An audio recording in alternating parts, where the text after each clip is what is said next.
What's up, everybody? Welcome to the Social City Podcast, Episode 5. I'm your host, Omar Foster, at Old School Omar. This is the most beautiful woman in the world, my wife, Aubi Foster, at Aubi on Instagram. Aubriana Cherie Foster. Don't forget it. Don't forget the full name, the full y'all. name every time. Say what's up to the people, boo. What's up, people? On today's episode, we're going to be chatting about how we saved our marriage, y'all. We got a fun new segment called Sweet Nothings. We got our normal obsession of the week. And we'll wrap up with some gratitude. But first, we got a Socialite sponsored episode. So this one's kind of special, y'all. Just had a friend reach out to us by the name of Rebecca Fellwalk. Thank you, Rebecca. So this one's special. This is our first non-business sponsor. Rebecca has been a member of ours since 2017. Mm-hmm. She is truly one of the kindest and most gracious people we have had the pleasure of coming in contact with, not only as a member, but as a friend. Absolutely.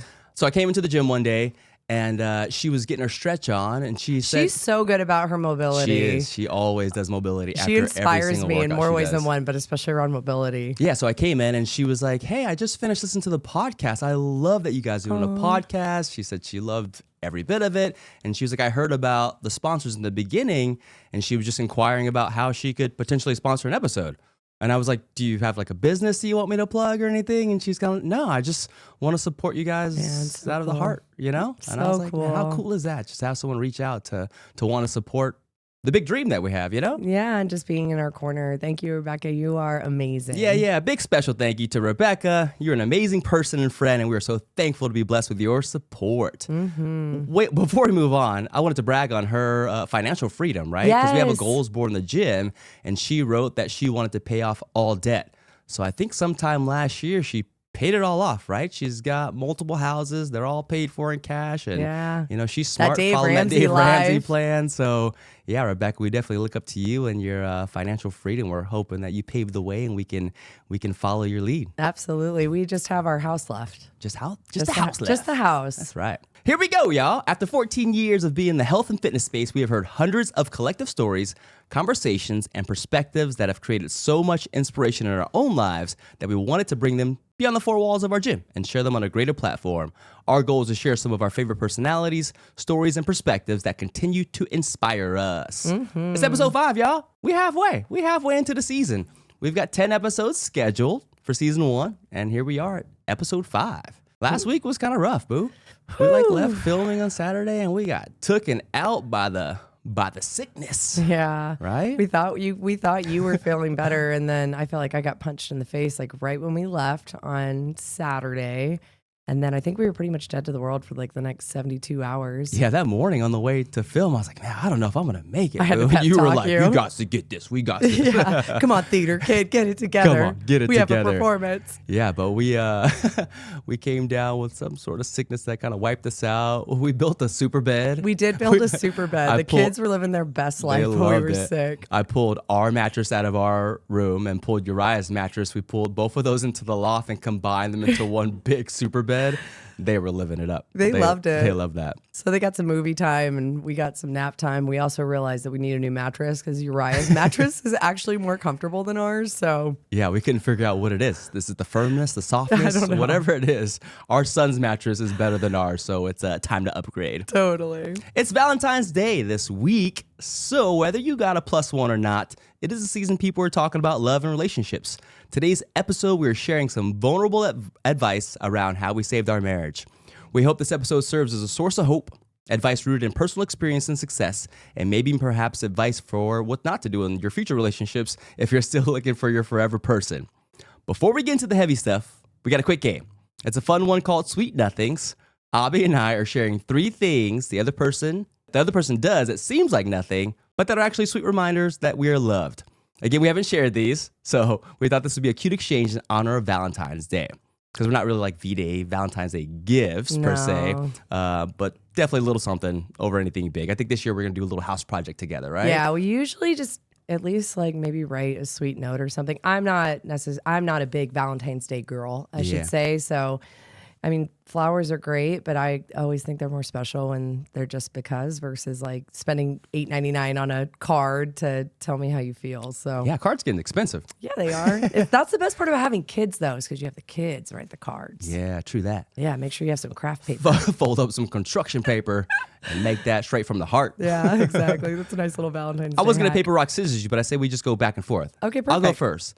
So when I did my momentum, the sweet nothing you did was you got up with me in the morning, which I was surprised because I was up at 5 a.m. and you had no reason to be up that early, but you got up to make sure that you made me a coffee. Did you make me a coffee? Yeah, Made made you a coffee, sent you off, sent with me like a off little on my way encouragement. with a little kiss and a little hug. That was a sweet nothing that may have seemed like nothing, but that went a long way because it just made me feel support, going into something that was new for me. Oh, good. That was Yeah. the goal. You looked at me crazy when I got up at 5, but I just feel like, I don't know, like on big days, whether it's like a big work thing or a big personal thing, I think it always just feels good to feel like your partner kind of gets up and helps kind of assist with that energy. It like, does. on It the did make way me out, feel right? good. I was kind of thinking, I was like, is she going to get up? Because if I know anything about my wife, she's probably going to get up, but it is kind of early. So, yeah, thank you for that sweet nothing. Of course. My first sweet nothing is the way that you always walk on the side of the street, no matter where we're at. On the outside of the On street. the outside. So I'm always on the inside of the sidewalk whenever we're walking. It's such a small gesture, but you were the first guy other than my dad who had ever done that for me when we were just dating. And it happens. I mean, even on the way here, when we were walking into the studio, same thing. It's like you always make sure that I'm on the inside and you just kind of like push me over and kind of remind me of my safety place. And I'm also very clumsy. So the likelihood that I would fall off the curb is probably higher than most women. But it's such a sweet little simple thing, but you've done it for 14 years and it has never wavered no matter how comfortable we've gotten. I Yeah, really what was the love reason that. behind doing that? Is it like to think make it's- sure you don't get hit by a car or like I think if it's like you go first if we get hit by a car. Is it strategic I or is it sacrifice protective? myself? No, save my wife. Even on the warm-up run yesterday. Yeah, you did do it on the warm-up run. Yeah, you're in the outside. I'm kind of like, get over to the inside. I You know where you You belong. know your place, get in your place. But it's such a small, kind of old school chivalrous thing that means more to me, I think, than you realize. Like every time it always kind of clicks me into my femininity of the dynamic between us. And it means a lot more than I think I've ever said. So I wanted to acknowledge that one. Oh, I love that. Mm. Okay, I'll go. Number 2, this one used to bother me a little bit when Oh, no. I leave work at the same time and I get home around the same time. So when you would text me and you'd be like, ETA, it's like, come on, babe, ETA, like you already know. It's like the same time every night. Why you gotta text me ETA? Like, are you on my case about it? But especially over the past couple of years or so with like homemade dinners, you text me my ETA so you can have meals ready Yeah. basically as soon as I walk into the door. Totally. And that makes me feel special. Aw. Yeah, to walk in and just be able to go and like wash my hands, kind of deconstruct, get comfortable, and then Yeah. like dinner is ready and it's warm and it's hot and And I the kids are try ready. to anticipate it, but it's like if it's something specific, especially on nights that you work a little later where we're butt up against time, it's just important to me to set the stage for like when you walk in the door, like what that experience is like for you. And sometimes it's like just so you can walk in, easily wash your hands, like you said, and like sit down and enjoy the kids and not have to do the chaos that happens like right before, especially if they're helping like set the dinner table. That's always a little bit of a circus, you know? Yep. Okay, my number 2, I was reminded on Sunday, and it's the fact that it's a sweet nothing that you do every time we pray. You always reach out and either put your arm around me or you hold my hand and we're in prayer together. And it's such a simple nothing, right? Like it's just such a simple thing. And it could be if we're praying at church, like I said, or praying at our dinner table or whatever that is. But the fact that you reach out to like hold my hand, to like be in fellowship with me is such a small act, but it means so much every single time. And it's like almost every single time I get like, ooh, like I just love when you reach out to like hold my hand intentionally like that. Yeah. Piggybacking off that, my number 3 would be, I mean, it tends to happen when we're at church, but if you can ever sense like emotions coming out of me, you know, like you don't have to hear it or see it. You just kind of feel it. And you always put your arm around me or my shoulder. You put your head up against me to show me love and comfort and to remind me that you're by my side through whatever it is I'm going through. Yeah. That's my empath. Yeah. It's my empath that skills. Is your empath. You I can, sense like, it. It's like my spidey senses You go know. off. I'm like, there's emotion happening in Omar. Ding, ding, ding, ding, ding. Yeah, not even just me. You can walk into a room and be like, someone in this room is hurt. Oh, yeah. Who is it? That part's kind of exhausting, but it is, I think it is probably one of my spiritual gifts that if I'm not careful, sometimes it drains me, but I kind of attune to emotions in the room. And generally, I can attune to the happiness, but if I can sense sadness or stress or anxiety or just when people are in their own head, part of my trauma did bless me, I guess, with that ability to kind of attune to the room and sense when people might need like a little extra hug or whatnot. And that's probably a sweet nothing that extends beyond our relationship, you know? Probably something that people really appreciate about you. Or they're like, dang, maybe I just want to come in a bad mood, Aubi. Like, I don't want to talk about it. I don't need a hug. True. Sorry about it. Can't help it. My last, but certainly not least sweet nothing is the fact that on the weekends when we're together, I feel like you really take the lead on putting Selah in her car seat. And it seems so simple, but if you have a kid that is still in the front harness phase of car seating and you're in and out of the car and you're on the go the way we are, it's like a little bit of a task. It's very simple, but it's just a task of like getting them in, sitting them down, getting it properly strapped. And you know that I'm also like a little bit of a car seat Nazi on like making sure they're buckled. Making sure that clip goes right on the nipple line. You know, if you guys don't know if I'll safe in the car seat, because if not, I'll just have to maybe we should just add it to the show notes. It's an amazing Instagram account around car seat safety. But once I've learned things off that, I just couldn't unsee it. And because I'm a little anal about that, normally I always buckle our kids in, even if someone else is taking them. I'm really big on that.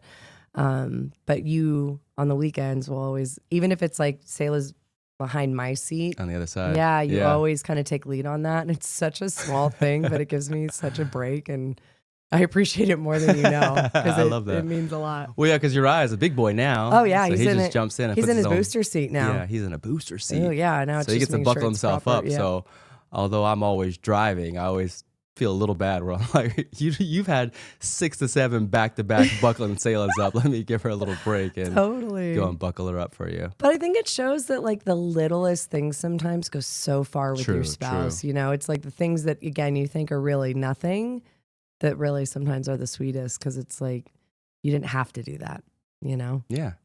So keep buckling her in, Bill. I really appreciate that. I will do. I love that. That was a cool segment. Sweet nothings. Maybe y'all can share some sweet nothings with your significant other. It's cheaper than a Hallmark card. Cheaper than a Hallmark You could card. write it, have your kid draw a heart around it. All right, guys. So today we are going to share our story. We're also going to share some things that we did to save our marriage during a season we almost lost our way and everything we built. This is not a one-size-fits-all kind of advice segment. This is just our story, and we're sharing because we know marriage is hard, and there are seasons you may need hope, a different perspective, or insight, or maybe wisdom that only comes from experience. If you're not married yet, we hope that this discussion can have some cautionary tales of what we wish we knew beforehand, or maybe a few tips for a future challenging season. Because if you're married, it's not a matter of if, it is a matter of when. We all face challenging seasons.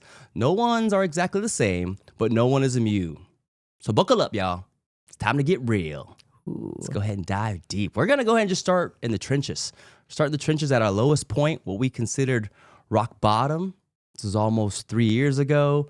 We were very routine and regimented, similar to how we are now, but we were like two ghosts passing by each other amongst the busy schedules.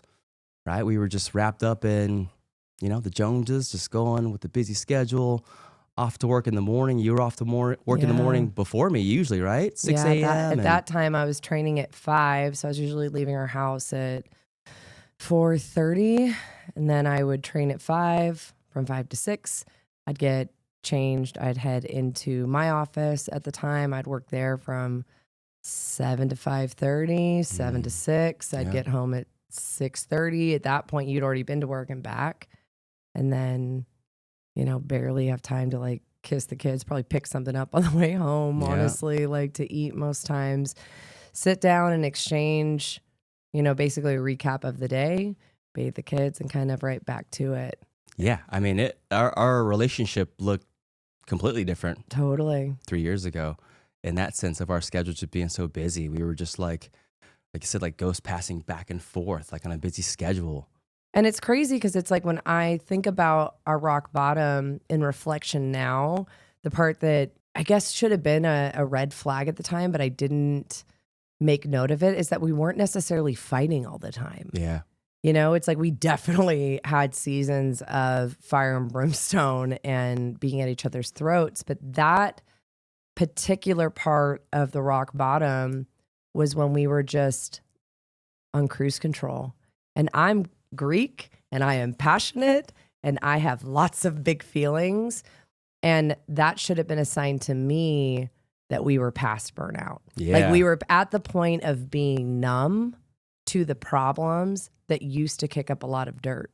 And so there was a part of me that felt like we were just okay because we were on that cruise control. Yeah, cruise control is a dangerous place to be in a marriage. When you just say it again. When you just hit the button and you just cruising through the motions, man. Because we had plenty of seasons of fighting, but this season was past that point. It was past the point of fighting. It was past the point of even effort to fight. Yeah, it was like we had so much energy going out that we were almost like numb to the situation at hand, right? Yeah, and for me, I think it was almost like I was an ostrich at that point. I just had put my head in the sand because I just was like, I couldn't even take a breath without feeling like I was going to have a panic attack because I was so stretched thin. Priorities were messed up. I was so stressed out. I was trying to do all things to all people and kind of chasing the girl boss life and had lost my way. And I was so caught up in that I remember having conversations with people, my girlfriends at the time, and just being like, I can tell things aren't good, but I'm just so tired. Yeah, for sure. I'm so tired. It's like, I know if I bring this up, it's not going to be an easy conversation. I don't have the energy to for it not to be easy or for the ice out thing to happen that usually would occur if we got into a blowout or the aftermath. I just felt like I was putting it off like I had more runway and more time, not realizing that that is a dangerous place to be. Dangerous place to be. How do you think we got to that spot?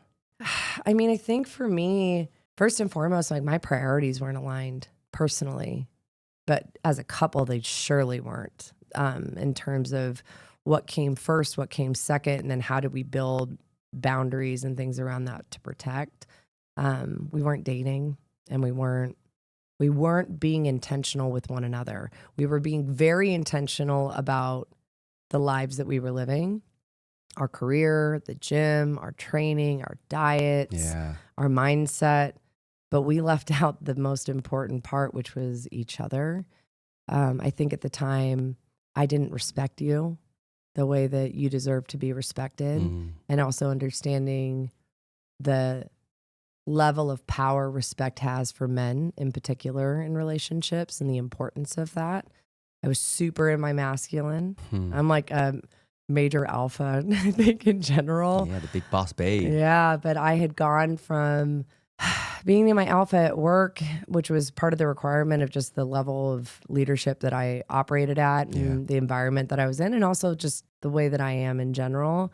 And then coming home and not respecting you as my man and respecting your role in our house, or your efforts that you were making at the time. It was a definite lack of respect on my side. And the other part of that was I didn't have trust. We had so much broken between us, whether it was communication or promises or just things that trust is built on. And I didn't realize at the time how much that lacked. I didn't trust that you would put in the work that was needed to be done. I didn't trust that you would honor my feelings and my needs. I didn't trust that you would hear me without hearing nagging or without hearing complaining, and feeling trusting that you loved me as much as you said you did, which was partly because of things I think that we had been through over the years. But I think a lot of it too had to do with the wound that I had from the pain of the relationship with my mom, feeling like I wasn't enough for her. So if I wasn't enough for her, how could I possibly be enough for you? And not realizing at the time that those things were connecting. Yeah, for sure. Right? Yeah. What do you think for you? Yeah, for me, first I would say like we didn't have a relationship centered around our faith, I mean, you yes. know? Like 2 snaps there. it's just crazy to see the difference of when you flip those roles around, how much things can change, you know? So not having our relationship and our marriage centered around faith, which is what we rooted it in, you know, Yeah. to begin with. So getting back to that was definitely an important thing for us, I feel. Yeah. Not focusing on each other's wants and needs, as you said. Yeah. It's like we're just kind of going through the motions. You know, I was trying my best to help fill the gaps of whatever we need in the house, but it was almost like that wasn't what you needed at that time, you know? So I was just giving you what I thought you wanted without communicating like, hey, what is it you need from me right now? How can I best serve you? Yeah. You know, because love languages, Yeah. they're different, you know, Totally. for each person, and they also evolve and change. So being able to just open up conversation and just trying to talk to you, but like you said, we're such in a busy routine that you didn't even have time to have those conversations, you know? Well, and I almost think too, it's very misleading when you're both productive and you're both relatively successful in like what you're doing, right? Like it's like all these other boxes are green. Yeah. That when you come home, if things are not, you can't help but feel like it's like, well, one of these things is not like the other. Everyone else thinks I'm great and you don't seem to. That it's like it becomes an adversary versus an ally, that person at home, right? Because everything else seems like it's clicking over, right? Or you're doing really well or you're successful in that area. And I feel like if you looked at our life 3 years ago, outside looking in, we've told this testimony before in our small group. And it was interesting because it was people that I think have a pretty good pulse on us. And I remember looking at everybody's faces and them almost being shocked that we had ever even gotten to that point of really having an honest discussion on if we wanted to stay married. Because we had always said that that topic was off limits, but we had gotten ourselves into a position where it needed to be talked about. And that question was a real question. It wasn't just this thing that seemed like impossible, you know, anymore. Yeah. And in today's society, we're filled with a life full of distractions. You know what I mean? Say that Everywhere you again. look, like you got your screens and your phones and the algorithm, your explore feed, like it doesn't matter what you're on, like these devices and technology are scary in that sense because they know how to distract you and hit you with synthetic hits of dopamine that gets you addicted in one way or another. And like I said, everyone has their thing, whether it's social media, whether it's checking the marketplace, like you do what you do to kill time, to not deal with like real world situations. Yeah, you don't even realize that you're numbing anymore, Yeah. right? Like when you're doing it because it's also so socially acceptable. So I think that those are good points on kind of how we got there. Did you feel Well, and the last thing for me Oh, sorry. was like I didn't feel like I was leading our family. Oh, Like you said, like you were in a big alpha role, which you had been for such a quite a long time that it's kind of what I grew used to. oh, You know, I totally. grew So did used I. to you Trust kind of like me. leading in certain areas. And, you know, now that we're looking back on it, it's like, yeah,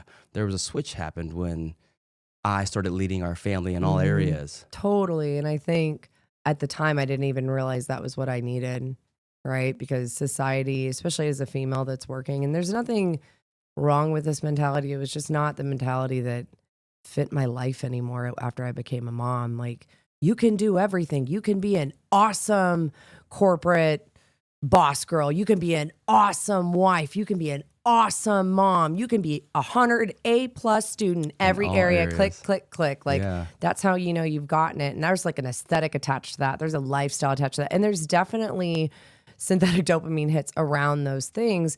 And it's not wrong to want a career. It's at all. not wrong to want to be successful. But for me, I had gotten to the point that work was more important than my family.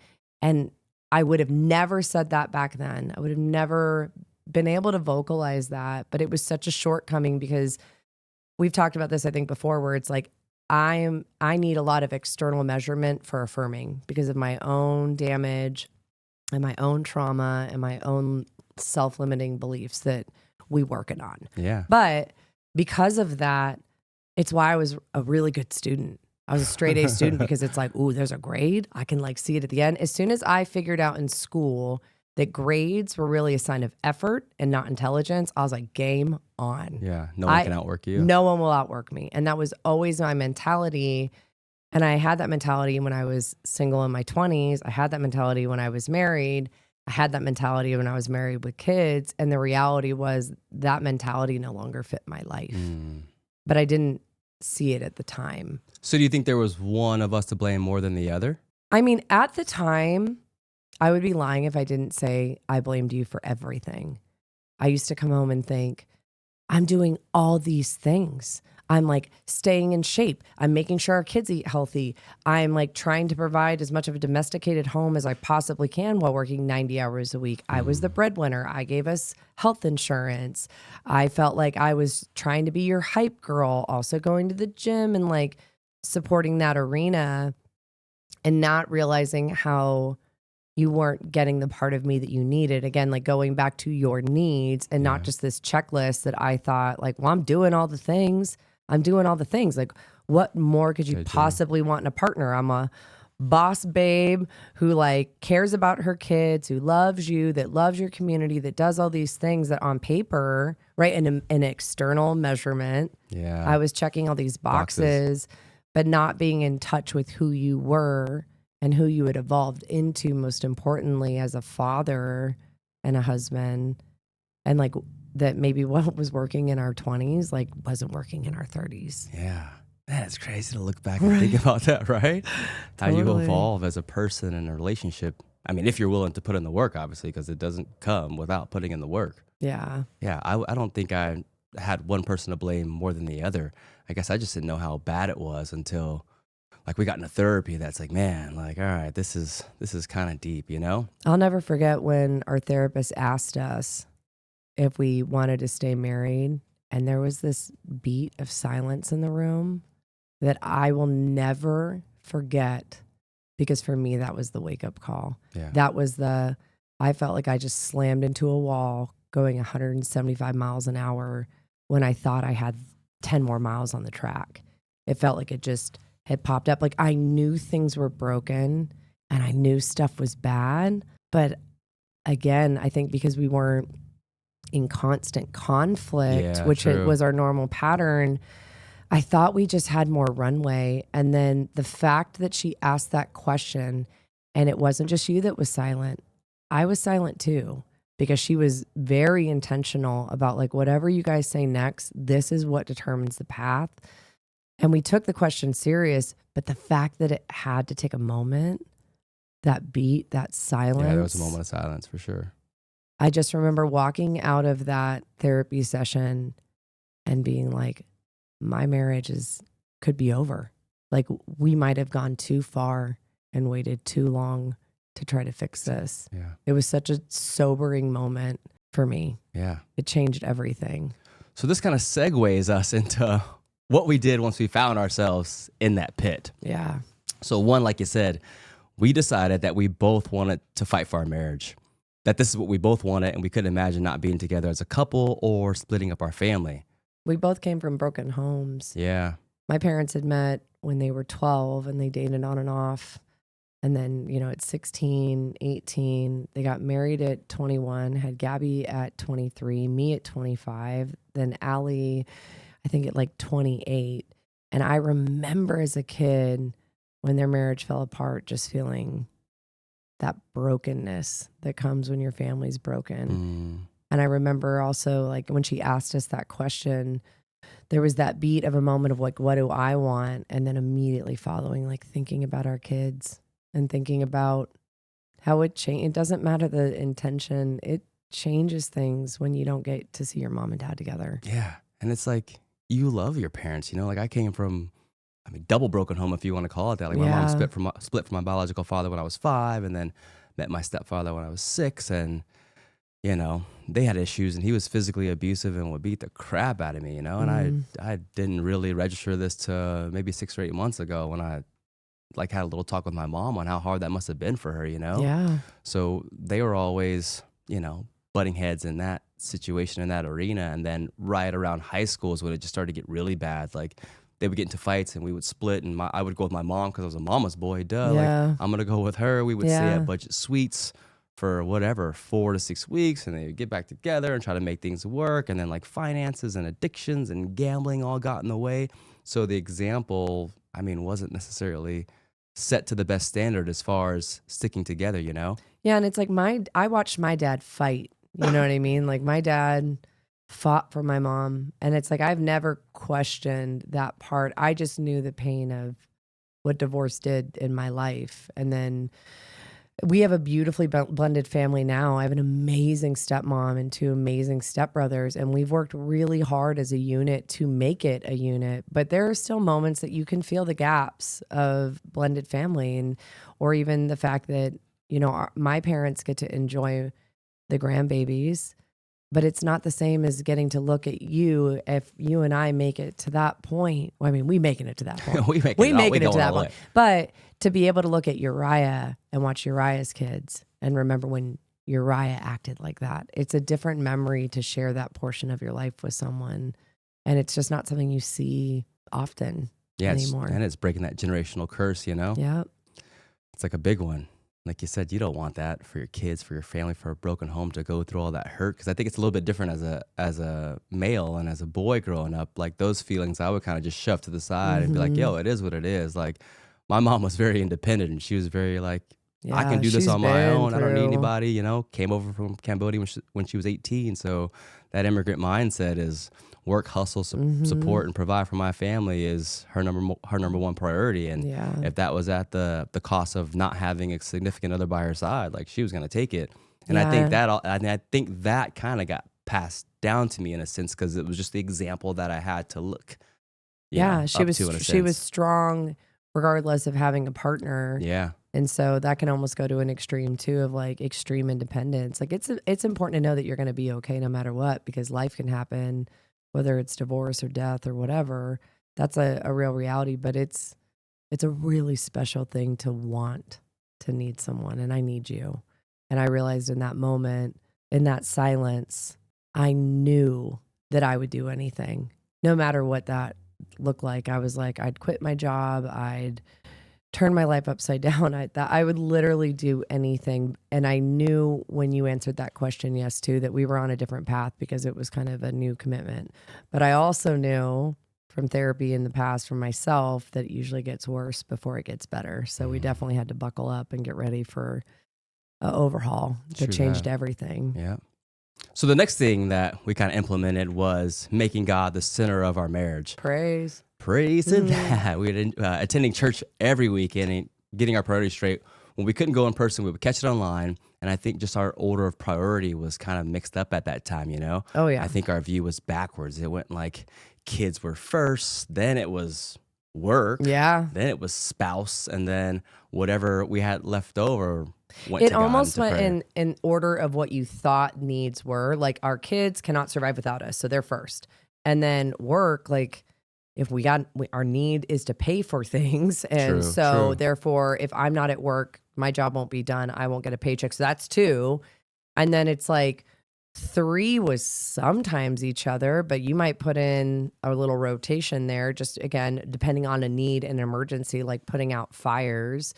And then God and church and faith was like, okay, when things are really bad, that might move up a couple notches. Yeah, true that. Like, or hey, we went through a loss, or it's Christmas or Easter or something of that nature. Yeah, when in reality, like that order goes, God comes first, your spouse comes first before your kids, because they were there before the kids came along. Then it's kids. You know what I mean? That should be the proper order of how that. And that's hard. I mean, it's hard as a mom in moments to remember, to remember that pecking order between you and the kids. And it's something that I had to really actively do.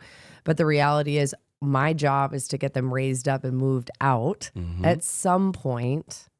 And it's not like I'm trying to rush that in any way. But the reality is if I don't prioritize you and I, that we're going to wake up when they moved out and not even know each other and not know how to date and not be connected. Because I mean, it happened so fast. I felt like that silence, right? That silence in the room felt like it came so much faster than I had thought. I guess in my head, I always thought like, man, like we've been together a long time. And if we ever are on this road to separation, it's going to be like super obvious and there'll be all these warning signs. And the reality is there are, but you're driving drunk. You have no idea the signs that are passing because you're usually not in alignment and in lockstep with the other person. Yeah. And it just happens, I think, so much faster than you think to lose each other in that fog. Yeah. And the next thing that we implemented, we've been talking about it, but couples therapy. Therapy. Fellas, I'm telling you guys, especially as like a black man, half black, half Asian, you know, I'm colored, like colored men don't do therapy. We don't talk about our emotions. And then we just live in this trapped mindset of, yo, that's how I was brought up, yo. So everything's going to be cool because I turned out fine. Yeah. And in reality, it's like, you are not fine, man. We are broken, but there are resources and there's help out there. If you reach out to them and drop your ego enough to be vulnerable enough to be told that maybe what you're doing isn't the best way for your relationship in that moment and in that season, you know? What do you think your perception of therapy was? Because I remember we had talked about going in the past, and that was part of the thing that I was so afraid of when I was like, we need to go to couples therapy, or like, this is not going to work because we clearly are incapable of doing this on our own. And we're having these cyclical arguments that have been happening for a decade. There are cyclical behaviors, all of those things. I had been to therapy most of my life. I'm a big, big, big proponent of therapy. My mom was an addict. My dad was really, really good about getting us support and just trying to help us navigate that in the best way possible. I did a lot of therapy after her death, different times and different things that I was tackling. But I've always been very, very open to it because it's been such a benefit to me. Yeah, it's like a white person thing, you know? Yeah, totally. Totally. But we had those discussions, right? We're like, I'm not doing that. That is not, like, I'm not talking about my feelings, number one. I'm definitely not talking about my feelings with a stranger. Like, you must be crazy. But how from that mentality to the actual experience, like, what was that like for you? Yeah, Did you like have I said, a perceived like idea? I said, we're in this mindset of like, yo, that's how I was raised. I was brought up rough. I was brought up hard. So that's just the way I am, and I'm fine. Like, what is someone else's opinion going to help me out with how I was brought up? You know what I mean? Like, this person don't know me. Like, they ain't from the hood. Like, they ain't grew up where I grew up from or saw what I saw. So how are they going to give me an advice on our relationship, basically, you know? And that's completely wrong. They actually give you a lot of insight, right? Yeah, you go and you just get a lot of perspective because you kind of go in thinking either A, you're going to be told that what you're doing is wrong, or like your egotistical side is like, I ain't doing nothing wrong. Like, this chick's just crazy. Yeah, for sure, for sure. This chick's just crazy and she needs work and she needs to go to therapy, but we don't like, need to I'm here just to check a box. Yeah, we don't need to go together. And it's like, man, that's completely wrong. If you are struggling to figure things out on your own, and even if you're not, I just think, you know, men and women are brought up differently. Then when you throw in like backgrounds and cultures and broken homes and traumas, like all that stuff add up to who you are as an adult. And if you can't figure those things out and go back and do the work and figure out those parts and what your triggers are, you know what I mean? You're not looking good for the future. Well, and I think what was so eye-opening for both of us, and I'll just touch on this quickly, is we had to recognize, like, I didn't think I picked anyone like my mother wound, right? Yeah. So my trauma lies within my relationship with my mom growing up and the Disneyland mom versus the alcoholic mom and the duality that was and what my reality was and questioning all of these things. And you, I mean, like, you haven't drank in like 7 years. And even before that, you didn't not drink because you had a problem. So I never have associated the fact that, like, I had trauma from my relationship with her, that I would find familiarity in your dysfunction because it felt familiar. Yeah. And vice versa. Remember that night we brought that up?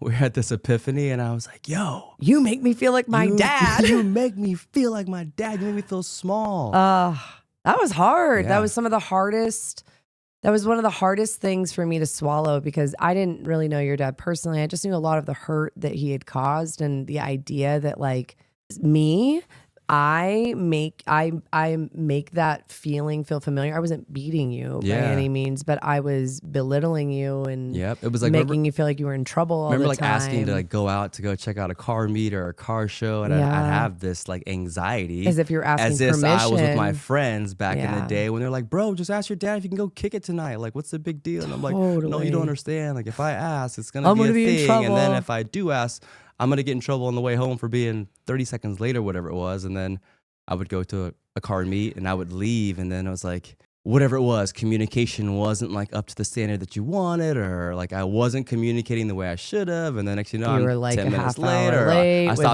stopped to take some photos no or text videos. message. I mean, I was not like a lunatic. But then that was the same feeling. Yeah. It's like, oh man, here I go. Like I'm coming home in trouble again. It sucks. That's the same feeling I had as a kid. Yeah. And so that would like shut me off. You know what I mean? I would ice wall and just disassociate, and you'd want to talk things out then and there. And I'm like, yeah.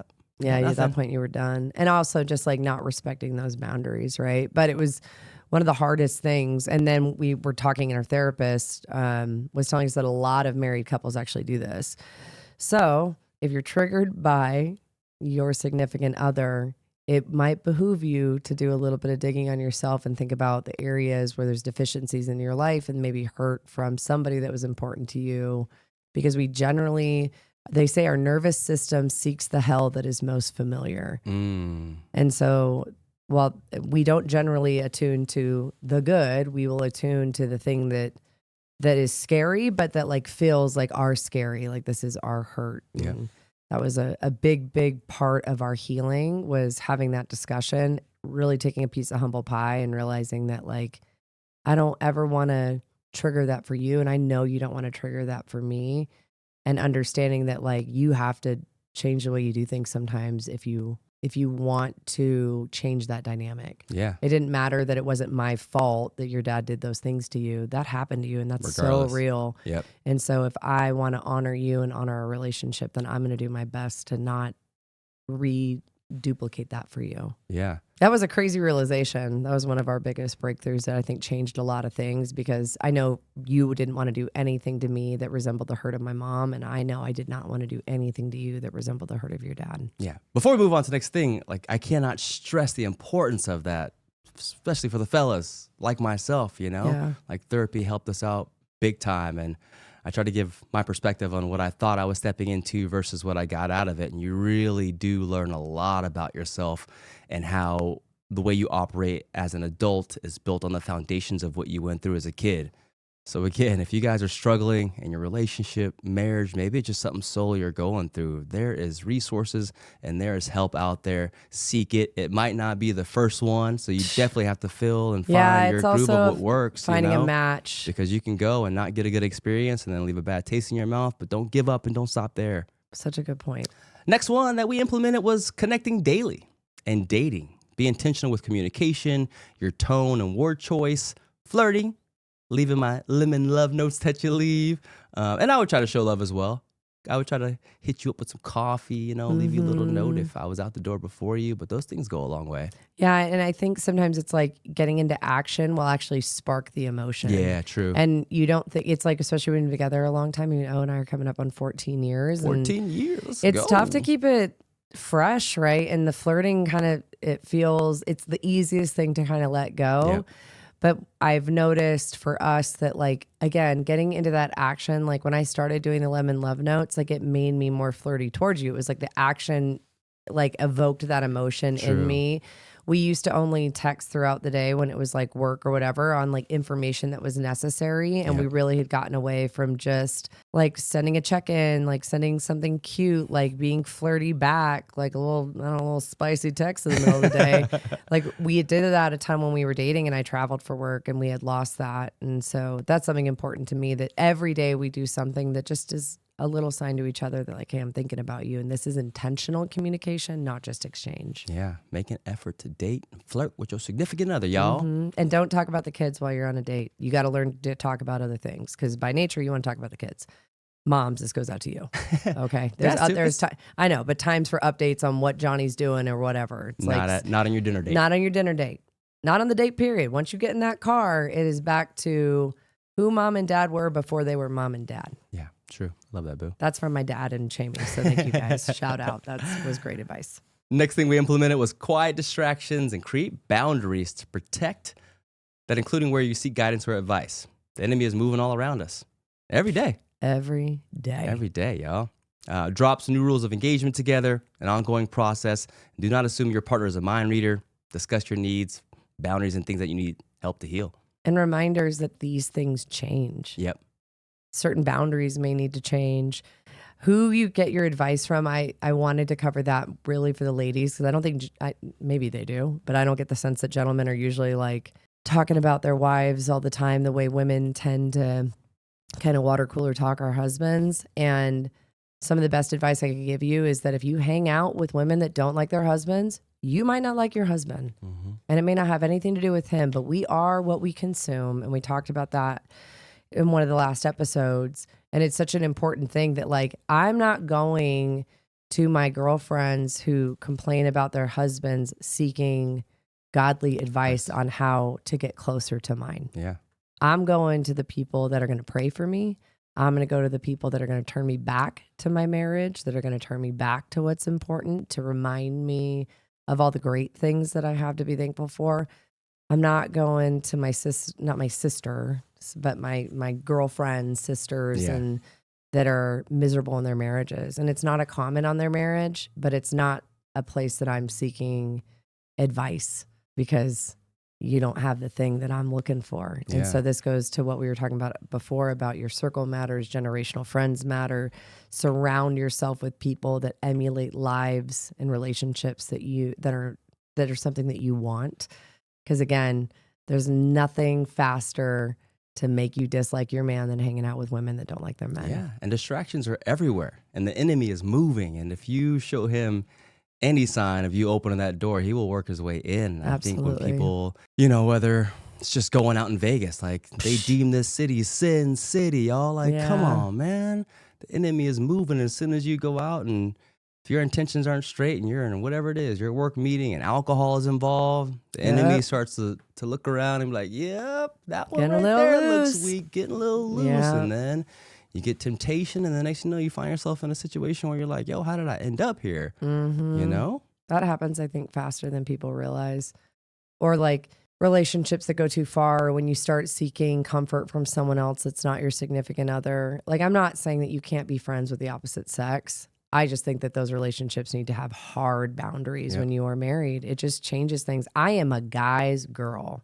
Like, I love our noon squad because I love all that testosterone in the room. I just get a kick out of men. Like, I was a tomboy growing up, but I knew when I worked and I traveled, that was an area that I had to be really cautious of because I'm a guy's girl and that's where I'm comfortable. My intentions can be good. That does not mean other people's intentions are good. That. And you have to keep that in mind when dealing with the opposite sex when you are married.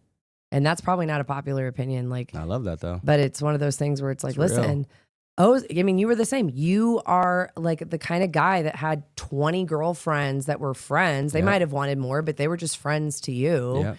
That was what you've been accustomed to. And it caused a lot of issues when we were dating. It caused a lot of issues because it opened up opportunity and doors that when you are trying to build a godly marriage, you've got to protect yourself. And again, you could have the best of intentions, love your wife, love your kids, love your husband, whatever it is. Preach, boo, preach. But tell them what's up. You need boundaries when it comes to opposite sex. And we had to get really specific about that because the nature of our business and the nature of what we do is a lot of networking and a lot of relationship building, and these people become part of our family, but our family needs to be protected first and foremost.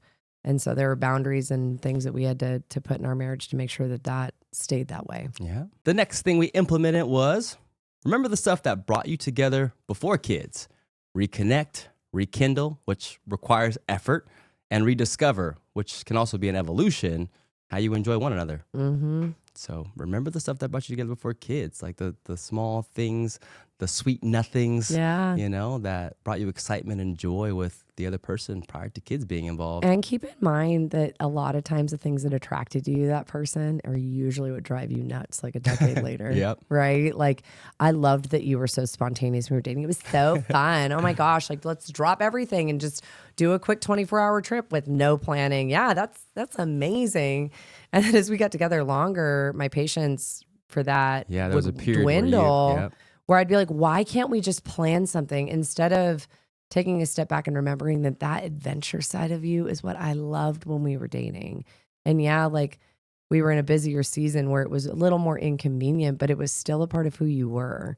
And I needed to like remind that. And then I also have had to pay attention to who you've evolved into, because your needs change and people do evolve and change. And what maybe felt like, I used to be a big physical touch. I mean, I'm still a very big physical touch person, but I'm a little touched out sometimes when the kids are home all day or they're sick or whatever that is. And so quality time never used to be in the top of my love language. Yeah, and now that's switched around. Totally. Yeah. And if we didn't communicate that and stay in tune with each other on that, that's one of those things that's really easy to lose. Or if you don't know how to put words to it, that goes back to what you're saying, whether it's like couples therapy, personality tests, like I'm for those things to help put your love into a language that maybe is a little easier to understand for the other person. Yeah. We got a couple more to go. Next thing we implemented was allowing for a fresh start when leaving the old version of yourself or your marriage.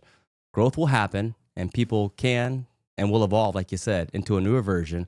Let the past be the past and let that stuff just stay there and settle, Whew, and that's hard. That's so easy to say and so hard to do. But I remember a therapist, like at a certain point, was like, okay, you guys need to have a discussion on like who gets to come forward, like what parts of you are coming forward and what parts we're letting die, and giving each other the benefit of the doubt of like, this is a new leaf. And so while you are going to mess up, because you're going to still do patterns that you've been doing for most of your life, that takes a long time to break, you're going to give the grace to that person as if it's the first time, because we're trying something new. Yeah. And if I'm always judging you through the lens of our brokenness we'll never make it past Yeah, and that point. clicked when we made the commitment to be like, we are in this for the long haul. Yeah. Like we are going to make this work no matter how hard it's going to be, because it's going to be hard before it gets easy or better, Yeah. It's consistent work too. You know what I mean? Like, it's not like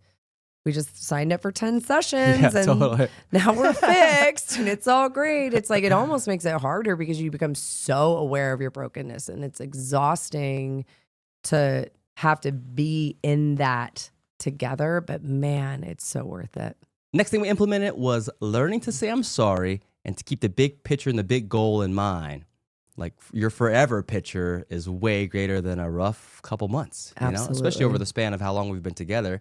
We've been together for 14 years, like you said, and you're bound to go through some rough patches in that time frame. But if you were just wrapped up in this, whatever it is, 2-day stint, 2-week stint, 2-month season, like that 2 months, come on now, over the course of your relationship is a small little blip. If you make it through it, and like I said, it's so worth it on the other side. Yeah. Just so glad to be here on the other side and be able to look back and just to share our experience and our stories, because it's not something I thought we would be doing or in a place I thought we would be at. But it's like, hey, this is just our story.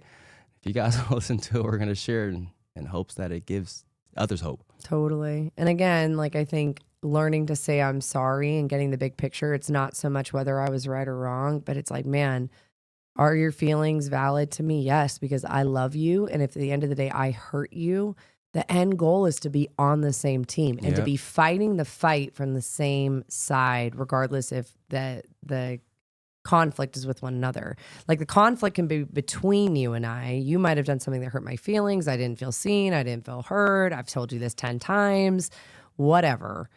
But if I fight that fight versus like against you toe to toe, and I fight that fight from the same side of like, well, we gonna figure this out and we're staying together. We're the same team. So what do we got to do to make it better? This is what I need. What do you need? Let's figure this out. Let's negotiate from the same side to make this deal happen.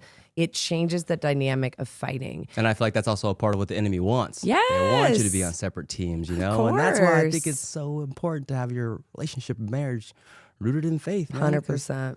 Just get on the same page in all areas, in all aspects, when it comes to your spirituality, like physical things, we do the same and similar Yeah. things, which is awesome. When it comes to disciplining our kids, like, man, we are on the same page. And there's so many different factors that go into making a relationship whole that if you're missing, you know what I mean? For us, it's 4 the out of 20. lifeline, it's like as we get closer in our faith, we're more in lockstep with how we want to live our lives, the values of our family, the way that we do business, the way that we treat people.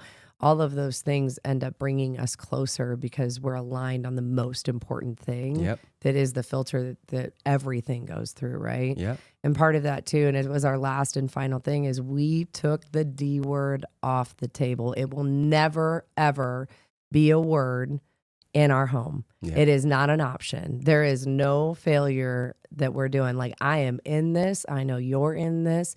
We don't speak as if there's any other option, because as soon as that becomes an option, as soon as it's on your table, I don't care if it's a 25-foot long table, and that divorce word gets placed on that placemat, it could be 20 doors down. As soon as when it's in the room, things change. Yeah. And that doesn't happen overnight, No. like taking that off the table. It requires some work, because in the early stages, when you would get upset, it's just a What are we natural doing? thing, I'm sick of this. I don't want to do this anymore. It's like the Why sound. did you pick me? Why are you Yeah. with me to begin with? Are you sure you wanted to be married? It's like, I don't think those sound bites are limited to us in a fight, and maybe your sound bites are different, but it's like, even not saying the thing, but saying the thing is just as bad. Being like, are you sure you want to be in this? What are we doing? What are we doing? That's always a good one, like a nice open-ended one. It's like, you've got to take that language off the table if you want to stay married into your 80s. Yeah. Like, that is the goal. And for us, like, it is no, that's not even an option, not even a discussion. And if one of us even thought it was, we'd be in therapy before that even happened again, because we now know. Repeat the steps. Yeah, all over repeat the again. steps. Run And it back. sometimes you need a tune up, and it's like, you're Yeah. not going to get it right the first time. And it's a journey and it's a process, but we are in this. I am not doing this again. Like, you are my man. Our children will see us. I will be old and wrinkly because I'm white. You probably won't age at all and will look amazing. I'll stay looking 20. Yeah, until you don't. Then you'll just like click over and be a raisin. But that probably won't happen until you're like 95. Asians don't raisin. Asian. Blacks don't crack, y'all. So that concludes topics and what we did to implement saving our marriage, y'all. I hope that was helpful. Yeah, I felt good. That's a Yeah. good conversation to have with you. Well, I think it's a good story to tell because, like I said, I think I remember how shocked everybody was to hear that in our Bible study, that we would have even had a season of that, because I think we're Yeah. pretty good about sharing the good stuff, right? In terms, I mean, most people are. It's like, you're Yeah. pretty good at sharing the good Share the stuff highlight online. reel. And I also don't think that you need to be like opening your door when you're having problems and Yeah, inviting true, in the true. wrong people. But I think it's important now that we've been through it to make it a part of our testimony of like, man, things can change. You can go from being madly in love to just mad and not knowing if you're in love, back to a crazier love than you've ever known. Like, I've never been more nuts about you than I am now. True. Like, True. I say it often, but feel the man, do same. I mean it. Like I have always loved you. I don't think that anyone that knows me knows I love me some Omar. But to see who you have evolved into and who you're continuing to evolve into, it's like, man, I'm just so thankful to be a part of that ride. And you ain't never getting rid of me. So Yeah, you ain't going nowhere. Don't worry about it. All right, guys, getting into our obsession of the week.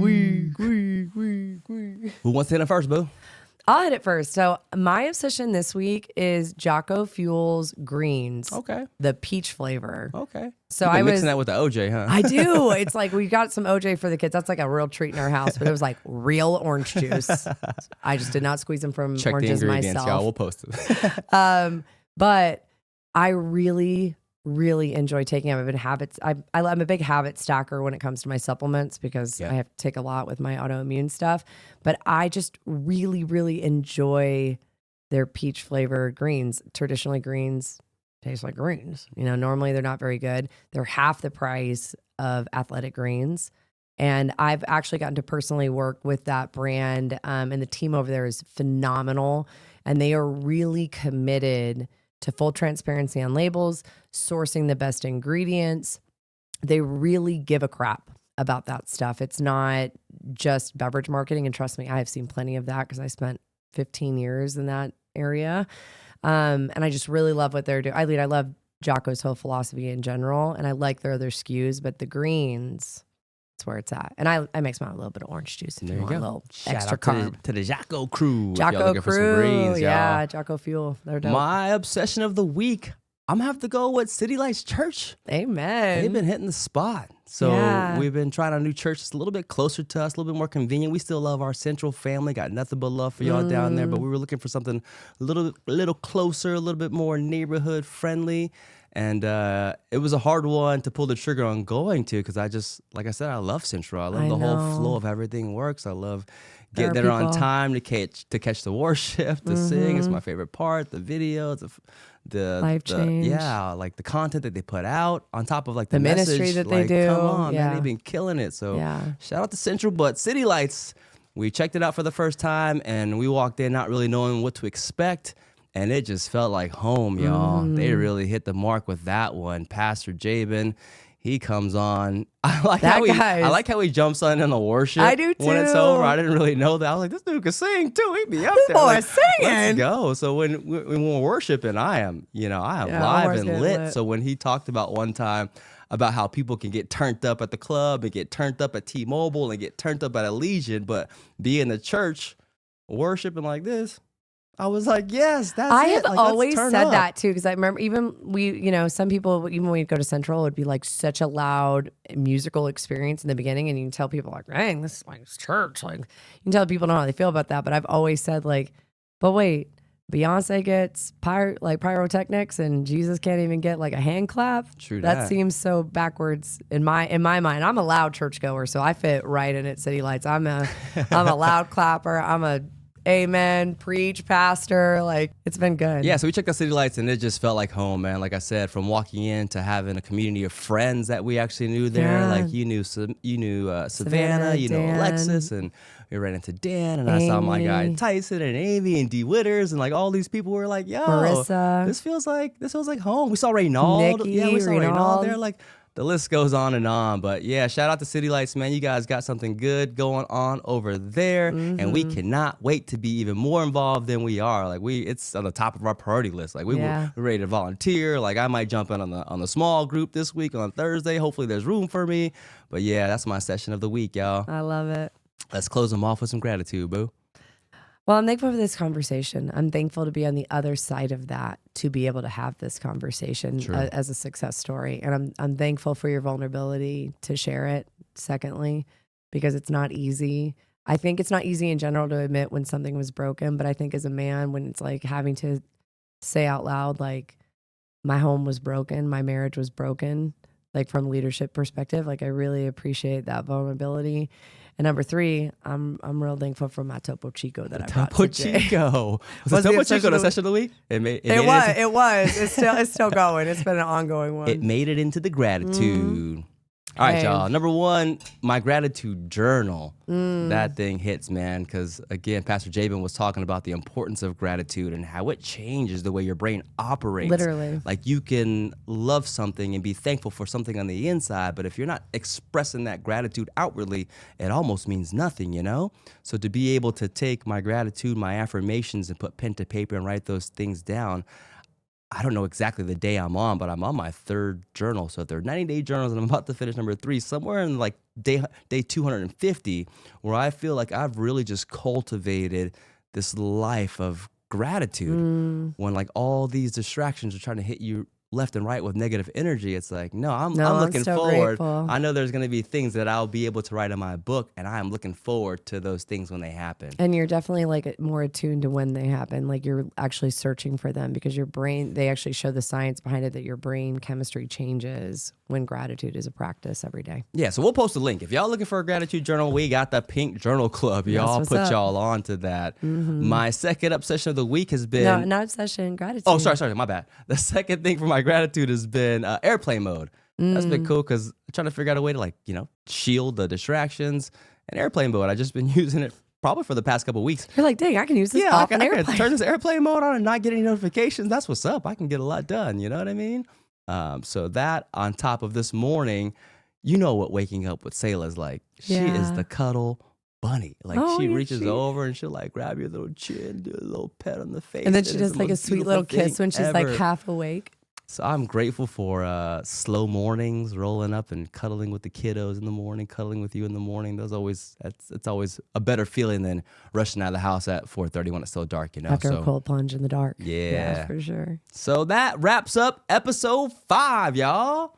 Episode 6, we got Dr. Wilkes coming on. Dr. Wilkes is outside of him having to deliver a baby, because he does do a few of those every, I think he's at like 15,000 plus children he's delivered. It's crazy. But we're going to have an awesome episode with him. Dr. Paul Wilkes will be talking about our sobriety journey, getting vulnerable with him. And he is just a treat. Yeah, you guys are in for a good one. I'm really excited about it. Me too. Happy Valentine's Day again to all of our loved ones, all of our singles. If you're looking for somebody, they out there for you. You just got to be at the right time at the right place. That's right. Hit them with our clothes, boo. Just know that you're made with a purpose, on purpose, and thank you for spending your time with us. Fit Force, you know. Peace. Chicken grease.